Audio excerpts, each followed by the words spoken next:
அஜித் தான் நம்பர் 1. அலண்டு போன பிரபலங்கள். எம்ஜிஆருக்கு பின் தமிழ் சினிமாவின் நம்பர் 1 நடிகராக மாறியவர் ரஜினி. அதற்கு காரணம் அவரின் படங்களுக்கு ரசிகர்களிடம் இருக்கும் வரவேற்பு தான். அதற்கு முன் அவரை போல் யாரும் ஸ்டைல் செய்ததில்லை. ஸ்டைல் என்றால் இப்படிதான் இருக்குமோ என ரசிகர்களை ரசிக்க வைத்தவர் ரஜினி. முடியை கோதி விடுவது, ஸ்டைலாக நடப்பது என பல விஷயங்களை செய்து ரசிகர்களை தன் பக்கம் இழுத்தவர் அவர். இப்போது சூப்பர் ஸ்டார் பட்டம் அவரிடம் தான் இருக்கிறது. அதே நேரம் எல்லாமே மாற்றத்திற்கு உட்பட்டது தானே. புதிய நடிகர்கள் வருவார்கள், ஒருவரின் இடத்தை ஒருவர் பிடிப்பார். இது தவிர்க்க முடியாது.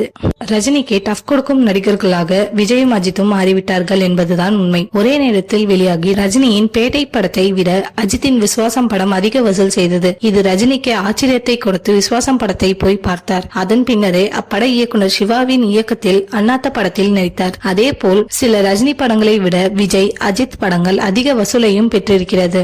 இதுவரை ரஜினி படங்கள் வசூல் செய்ததை விட லோகேஷ் இயக்கத்தில் கமல் நடித்த விக்ரம் படம் 400 கோடிக்கும் மேல் வசூல் அள்ளியது. அதன் பின் வெளியான ரஜினியின் ஜெயிலர் படம் 500 கோடி என சொல்லப்பட்டது. அதே நேரம் அஜித், விஜய், ரஜினி படங்களின் ட்ரெய்லர் வீடியோவும் யூடியூபில் அதிக வியூஸ்களை பெற்று வருகிறது. இந்நிலையில் இதிலும் நம்பர் 1 இடத்தில் அஜித்தே இருக்கிறார். விஜயின் லியோ பட ட்ரெய்லர் வீடியோ 6.65 கோடி வியூஸ்களை பெற்றுள்ளது. மேலும் ரஜினியின் ஜெயிலர் ட்ரெய்லர் வீடியோ 3.1 கோடியும், அஜித்தின் துணிவு ட்ரெய்லர் வீடியோ இதுவரை 6.7 கோடி வியூஸ்களையும் பெற்றிருக்கிறது. மேலும் இந்தியன் 2 ட்ரெய்லர் வீடியோ இதுவரை 1.4 கோடி வியூஸ்களை பெற்றிருக்கிறது. யூடியூப் ட்ரெய்லர் வீடியோ பார்ப்பது இளைஞர்கள் மட்டுமே. அப்படி பார்த்தால் அஜித்துக்கு அதிக மவுஸ் இருக்கிறது.